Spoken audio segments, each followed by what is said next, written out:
Happy Friday, everybody. This is our remote bulletin number 7. It's been a week since the last one. I thought I would do it by video again. Of course, I was doing video earlier in the year. I'd like to continue that a bit. I'm wearing red today in honor of the folks in Nova Scotia for whom we continue to pray in the wake of that terrible tragedy there. I also thought I would wear a tie today just so that I could think about how I can move from surviving this COVID thing to maybe even thriving in it. And I want to encourage you to think the same. Last night we met with the grade 12 class by Zoom to have kind of a town hall meeting to talk through things coming up this spring. And I challenge them as I challenge you with the words from Joshua 1, where it reads in verse 9, "Have I not commanded you? Be strong and courageous. Do not be afraid. Do not be discouraged, for the Lord your God will go with you wherever you go." The Lord is walking with us now, and he will always be with us. So I encourage you to continue to be strong and courageous, and think about how you can move from just sort of getting by or surviving this remote learning period to thriving in it. I'm so glad to hear from teachers that so many of our students are doing really well. So a lot of students are seeing their grades actually go up because of, I guess, increased focus to their studies. Some students, of course, are struggling with it. There are all sorts of reactions to what's happening here. But I just want to challenge you to continue to put your best foot forward. Do you know that graduation is scheduled for 2 months from today? And just like you, I don't know what those 2 months will bring. I don't know if we'll be back in the building at some point.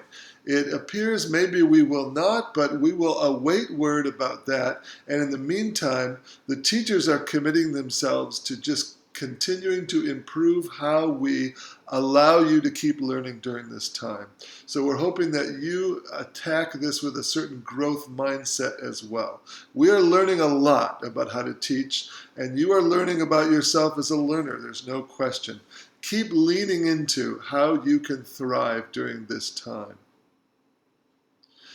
I have one specific challenge for you, and that is that I hear often that teachers are teaching to a class of students on Zoom.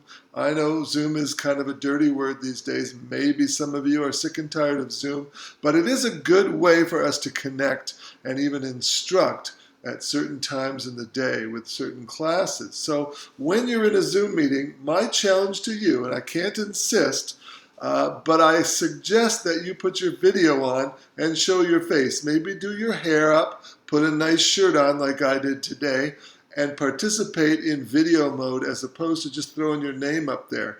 I can say as a teacher, when we look at people's faces, it really helps our communication with you, and I think it helps your engagement. So that's just a little challenge for you in this video talk. I also encourage you to be present in chapels every Thursday. We know that most of you are there. The numbers are very, very good. And at this point, I just want to say thank you to those students and teachers who are putting forth some really good energy into making those chapels special. Thank you so much for that. It will continue every Thursday morning at 9:30, and feel free to bring a sibling, a parent along with you. It is great to see your faces there too. We've had questions about exams. Yeah.